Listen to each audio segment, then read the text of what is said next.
कौन है अपना, सब पराया है।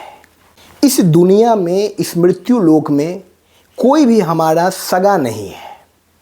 यहाँ तक कि हमारा ये शरीर, हमारी आत्मा, हमारी सांसें, हमारी ये इंद्रियाँ, कुछ भी हमारा नहीं है। फिर भी हम अपने जीवन भर इन चीज़ों के मोह में फंसे रहते हैं। हम अपने आत्मीय जनों के मोह में फंसे रहते हैं। अपने आसपास घटित होने वाली विषय वस्तुओं की कामनाओं में फंसे रहते हैं, जबकि इस दुनिया में कुछ भी अपना नहीं है, सब पराया है। हमारी आत्मा, हमारा शरीर, हमारी सांसें, हमारी इंद्रियां, हमारा वजूद, हमारा अस्तित्व कुछ भी अपना नहीं है। तो अपना कौन है? अपना वो है जो हर युग में, जो हर जन्म में, जो आदि काल से अनंत काल तक हमारे साथ है। वो पर ब्रह्म परमेश्वर है। हमें उनकी शरण में रहना चाहिए, हमें उनसे नेह लगाना चाहिए। हमारा जो मोह है वो उनके प्रति होना चाहिए। इस जीवन में, इस मृत्यु लोक में पराये चीज़ों को अपना समझना ही जो है सबसे बड़ा दुख है। और हमारे दुख का मूलभूत कारण यही है कि हम उन वस्तुओं को, उन व्यक्तियों को, उन चीज़ों को अपना समझने की भूल कर रहे हैं जो कभी हमारा है ही नहीं। ना कभी हमारा था, ना कभी हमारा है, और ना भविष्य में कभी हमारा होगा। वो सब बस इन नग्न आँखों से हमें दिख रहा है।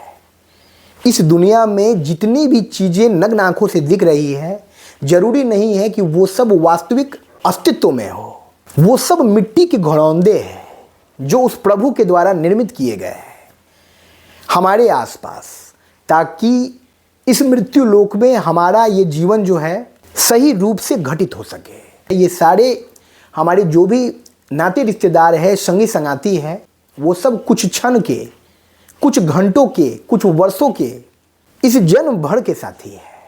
कोई निश्चितता नहीं है कि कब किससे हमको बिछड़ जाना है। वो हमसे बिछड़ जाएगा या हम उससे बिछड़ जाएंगे। और हम मूर्खतावश जो है उन वस्तुओं से, उन लोगों से जो है नेह लगाए हुए हैं। और जब यह नेह टूटता है, जब उन वस्तुओं से, उन लोगों से हमारा बिछड़ना होता है, तो हमें आत्मीय रूप से पीड़ा का अनुभव होता है। हम दुखी हो जाते हैं, हम उदास हो जाते हैं। हमें लगता है कि अब हमारे जीवन में कुछ भी नहीं है, क्योंकि हम जीवन के वास्तविक सत्य को जानते नहीं हैं। इसलिए अपने जीवन में रहते हुए, अपने जीवन के सारे दायित्वों का निर्वहन करते हुए, अपने आत्मीय जनों, अपने आश्रितों का परवरिश करते हुए उस ईश्वर में नेह लगाइए। उस ईश्वर का ध्यान कीजिए, उस ईश्वर का चिंतन कीजिए, क्योंकि जब हम उससे नेह लगाएंगे तो वो शाश्वत है, उसका अंत नहीं होने वाला है।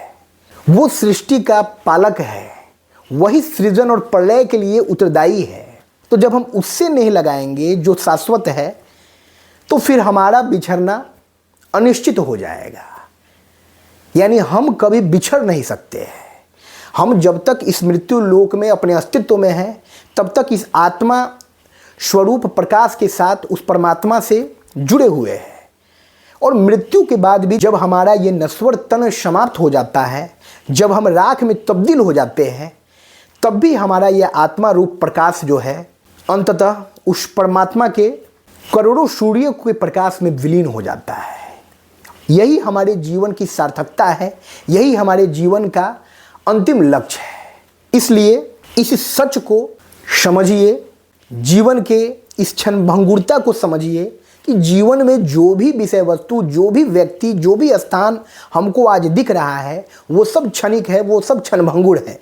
उन सब को जो है समय के साथ नष्ट हो जाना है, हमें खुद नष्ट हो जाना है।